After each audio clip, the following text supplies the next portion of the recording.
I'm Olivia. I've been married for just 6 months, so I'm still a newlywed. Juggling my nursing job and getting used to household chores has been a challenge.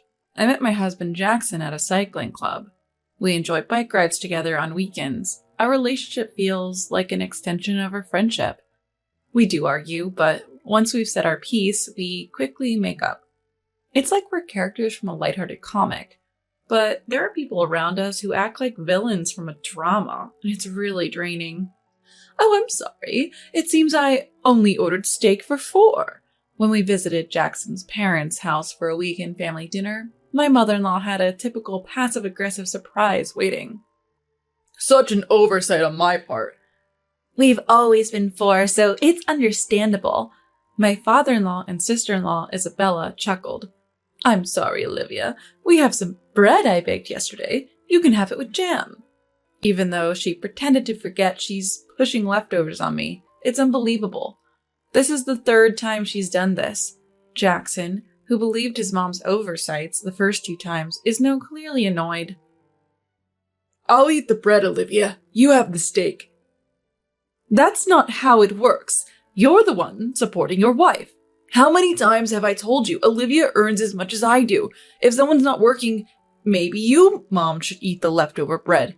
Well, sister-in-law, that's mean. Mom didn't do it on purpose. Did I do something wrong? That's it. If there's no food for my wife, we're leaving. Why? We can just eat as a family.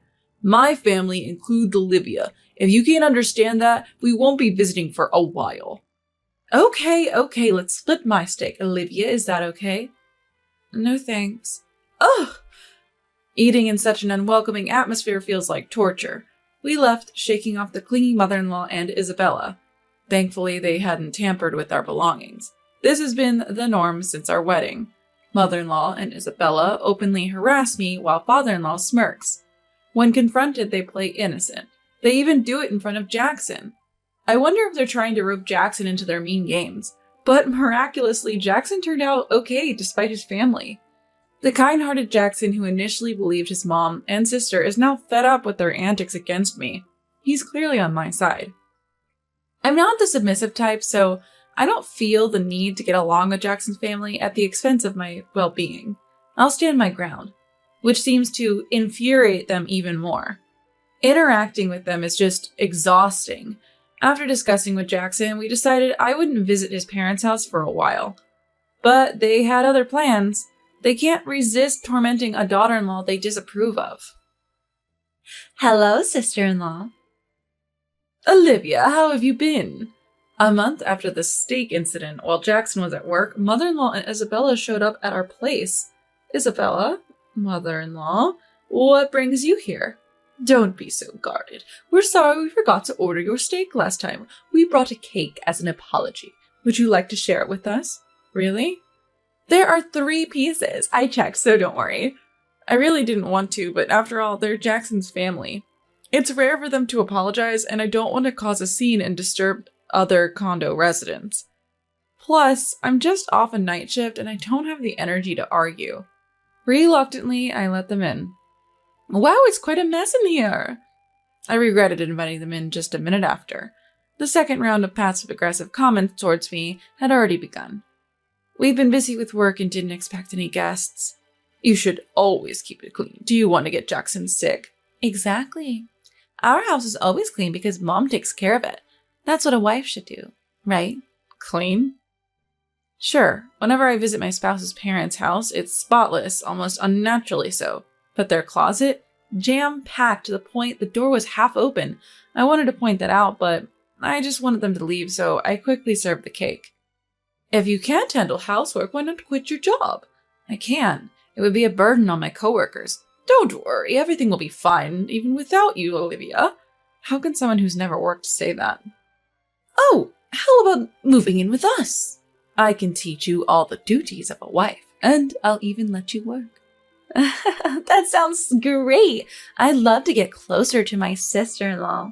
No way. I'd never want to live with them. We're good, just the 2 of us. Oh well, it was a suggestion. What a pity. They surprisingly backed off quite easily. It felt eerie. Can I use the restroom? Sure. Isabella went to the bathroom, leaving me alone with my mother-in-law. Don't worry about the living together thing. We're family, after all. That's not the point. When Isabella finally came out, they continued their barrage of comments until they finished their cake and finally left. They even had 3 cups of tea each. Closing the front door, I felt a wave of exhaustion. Jackson will be home soon. I need to start dinner. Fighting the urge to lie down, I slowly head into the living room. Distracted by my fatigue and frustration, I didn't notice the bedroom door was left open. Hey, Jackson. What's up? Do you know where the contents of my red tin are? The red tin with the letters from your patients? No idea. I thought so.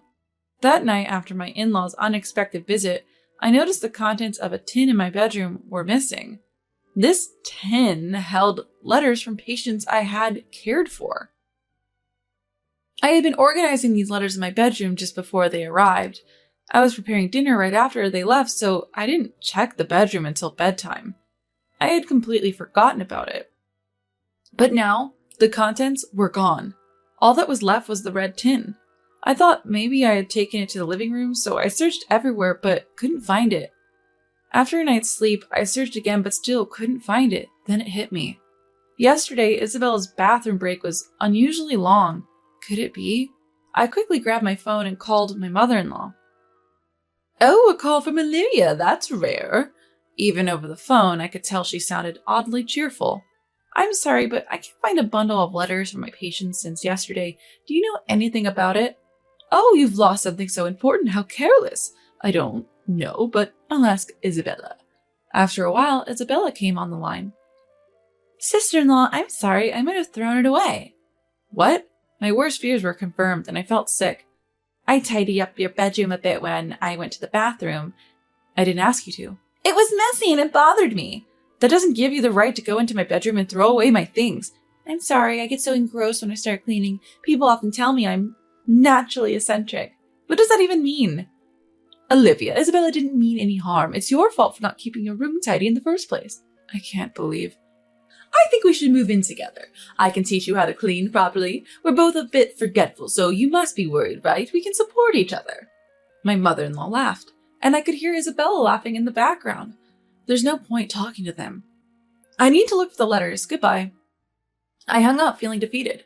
I found it. Opening the bedroom trash can, I found the letters I was looking for, but they were crumpled up, having been forced into the small bin. I carefully spread out each letter, trying to smooth out the creases. I could still read the words, but they were now tainted. These letters were my motivation to continue as a nurse. Some were from people I'd never see again. I felt so sad and angry. I could tolerate their harassment towards me, but this was unforgivable. They trampled on people's feelings, and I could never forgive them. When Jackson heard what his sister had done, he looked devastated. Maybe we should move far away. But you have a stable job, and it would be hard to start over in another state. I like my current job, and I have patients I care for. I don't want to give up on everything because of them. But I appreciate Jackson's willingness to even give up his family for me, but we have a powerful ally on our side. I think I'll talk to Dad. Your dad? He's a great guy, but... Jackson looked a bit troubled. It might seem pathetic to rely on a parent, but we had no choice. I want to show them what naturally eccentric really means. After convincing Jackson, I called my dad. A few days later, without any notice, Jackson and I visited my in-laws. What's this sudden visit? Decided to move in? At the entrance, my mother-in-law greeted us with a smug smile. No way, Jackson retorted, clearly annoyed. Unable to comprehend his frustration, Isabella and father-in-law piled on with their self-centered remarks. Living together would make everyone happy, don't you think? We're making a generous offer here, and you two are just being stubborn. You see, a daughter-in-law should... A daughter-in-law should what? Huh? A deep voice suddenly interrupted, causing everyone to flinch. From behind us, my dad slowly emerged. It's been a while, hasn't it? Since Jackson and my daughter's wedding. Yes, it has. Father-in-law took a step back. My dad, with his bear-like stature and fox-like sharp gaze, was intimidating even to those who knew him. Mother-in-law whispered in my ear, tugging at my arm. Why is your dad here? Because you said I was a terrible daughter-in-law. I thought you might want to see the face of the man who raised me. Hey, lower your voice. It's fine. I'm not bothered by my loud voice. So I heard my daughter isn't up to your standards. Dad's piercing gaze settled on mother-in-law. Well, What exactly is she lacking? her room is messy. From what I saw, it didn't seem that bad. You must have very high standards. Let me see for myself. Wait a minute. Ignoring her, Dad began inspecting the house. This was the reason for our unannounced visit. The clutter they usually hid in closets and spare rooms was now scattered everywhere, from the living room to the hallway. Even food wrappers and dust were left untouched. From a neutral standpoint, it seems my daughter keeps her place tidier than this.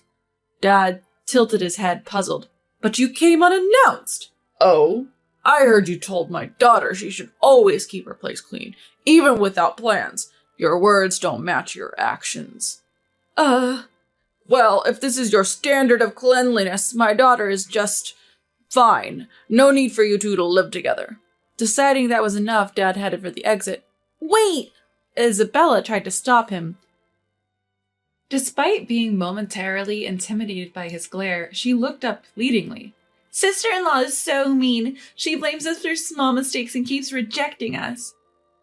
Oh, I heard. Like how you only ordered food for 4 during a meal, excluding her. Dad responded calmly. Did she think that Dad, who had a surprising ear to listen, would be able to do it? Hoping he'd be sympathetic, mother-in-law chimed in. Yes, I accidentally ordered for the 4 of us. Olivia seemed upset I didn't mean any harm. That's unfortunate. Right? You should visit a neurologist immediately. What? Mother-in-law makes a stupid sound at Dad's sudden proposal. I suspect a brain disorder if you keep making such mistakes without any ill intentions. No, I know a good doctor. They're quite popular, so the earliest appointment is in a week. Is that okay? No, thank you. You shouldn't hesitate. It's not good for my daughter to blame an elderly person with a potential illness. Elderly? Seeing mother-in-law's shocked face, Dad turned to Isabella. You too. Huh? Dad also targets Isabella. You seem forgetful and cause trouble for others. Disposing of important documents in someone else's room might be a sign of an illness. I'll arrange for you both to be seen together. Don't worry. I'm fine. I'm perfectly healthy. You're around 40, right? It's a pity at such a young age. I'm 25. Oh, my apologies. I thought you were Jackson's older sister, not his younger one. Wow, Dad. Isabella, who never seems to care about fashion or grooming, always looks grumpy. Does seem, well, a lot older than she is. I bet if Dad, who generally believes this, said it out loud, it would hurt Isabella more. Yes, he truly believes it. He suspects a brain issue and suggests a hospital visit out of pure concern. Though Dad looks intimidating, he was born into a privileged family. Maybe that's why he's genuinely, well, naturally eccentric. If it weren't for Mom being so grounded, our family would have been in chaos. Don't worry, if your wife and daughter go to the hospital, they'll surely find out what's wrong. Being treated as if his wife and daughter are ill, and genuinely. Wait, I'm not senile and I'm not sick. People with illnesses often deny it. It must be shocking to think you're sick. That's not true. Mother-in-law vehemently denies, almost ready to lash out. She must have realized they might genuinely take her to the hospital. It's on purpose, not ordering my daughter-in-law's steak. My daughter throwing away her stuff. It's all to spite her. Finally, mother-in-law admits her actions. Spiting her? Dad's eyes widen a bit. So you mean the typical spite towards a daughter-in-law? Yes, your daughter is too cheeky. Even though she's Jackson's wife, she's not a housewife and neglects household chores. We allow her to work so she could at least obey us when we meet. I endured spite from my mother-in-law. Isn't it unfair? Now it's Mom's turn. Isabella turns in with mother-in-law's momentum, but Dad's reaction isn't what they expected. Poor thing. Huh? Dad looks at mother-in-law with pity. His eyes might be intimidating, but as his daughter, I can see the compassion. You've been treated horribly by father-in-law's mother all this time, haven't you? Didn't your husband protect you then? Well, it's not my daughter who's cruel, it's your husband. My sister was also mistreated by her mother-in-law, and her husband noticed and decided to separate from the mother-in-law. Mother-in-law gasps. When a couple marries, they should have their own household. A husband's duty is to protect his wife and children. Your husband abandoned that duty. Wait a minute! Father-in-law tries to interrupt Dad. Sorry for overstaying. Basically, a parent's role is to watch over their children's households. Oh, I'll make a hospital appointment just in case. We don't need a hospital, Isabella protests, almost screaming. But Dad isn't listening. Jackson, tell me your mom and sister's names later. Yes! Come on, Mom, say something. Mother-in-law, who was loud just moments ago, now looks pale. She probably realized who the real enemy is. The reason she could spite her daughter-in-law in front of Jackson was because she had real-life experience knowing her husband wouldn't side with the daughter-in-law. It's truly pitiful. Dad's right, she's a poor soul. Leaving behind a shouting Isabella and father-in-law and a contemplative mother-in-law, we leave the in-laws' house, probably because of the commotion at the entrance. The neighbors are watching from a distance, curious. Taking the opportunity, I explain the real situation of the spite towards the daughter-in-law, also mentioning the important letters that was thrown away. Receiving sympathy and encouragement, I express my gratitude. With some people listening intently, the story of the spite will probably spread quickly. Thanks, Dad. Yeah, with that level of chaos, you probably won't have to live with them. Good for you. Yes. Dad smiles, though it's a bit strained, but that's the best smile he can muster. Jackson, I'll give you the hospital's number. You should call, being family and all. You're really gonna call? Of course! What if something happened to your precious parents? Now that's what I call genuinely eccentric. He can't read the room, takes words at face value, but cares for everyone without bias. Fake eccentrics don't stand a chance against that. Later, Dad and Jackson actually took mother-in-law and Isabella to the hospital. Of course they were healthy, but Dad joked, "So it's just a bad personality then. Good to know." Apparently, Isabella gave him a death stare. Yet mother-in-law just went home without much reaction. And then, chaos started in the in-laws' house. Having realized who the real enemy was, mother-in-law heavily blamed father-in-law for his past actions, and father-in-law, without any remorse or apologies, made things worse, pushing their relationship to the brink of divorce. In the midst of this, Isabella and father-in-law, feeling abandoned by mother-in-law, stormed our house. Olivia, it's because of your dad stirring things up that Mom and Dad are on the verge of divorce. We were doing fine until you guys interfered. I looked at the two of them, fuming with a cool expression. So, sacrificing the daughter-in-law was the secret to a happy family? Rose. What did you say? Father-in-law, quick to anger, raised his fist. But we had a guest today. Oh, isn't that Jackson's dad? It's my dad. Are you here to spite the daughter-in-law again? Is it that fun? Does it release a lot of dopamine? Isabella, if you keep this up, you'll get more wrinkles and look even older. Shut up. See, getting angry isn't good. Dad looked down at Isabella with genuine concern, and being oblivious to how this might hurt her pride is so typical of my dad. Oh, I know someone hosting an anger management workshop. Interested? I suggested, and Dad's face lit up. Oh, that sounds great. Let's book it right away. Enough is enough. Isabella, on the verge of tears, yelled as she dragged father-in-law away. I doubt they'll ever storm our house again. Dad just happened to be here today, bringing back souvenirs from his trip with Mom. I felt bad for dragging him into this. Why are you so obsessed with spiting the daughter-in-law? There are so many fun things in the world. Dad genuinely wondered. They just think differently from you, Dad. I see. Are you okay, Olivia? If you're worried, you can always move in with us. I'll pass on that offer. I knew it was a genuine offer out of concern, but living with my well-meaning but eccentric dad might be too much for Jackson. Sometimes distance helps maintain a good relationship. It's okay. Jackson's on my side. That's reassuring. We'll work hard together so you won't have to worry, Dad.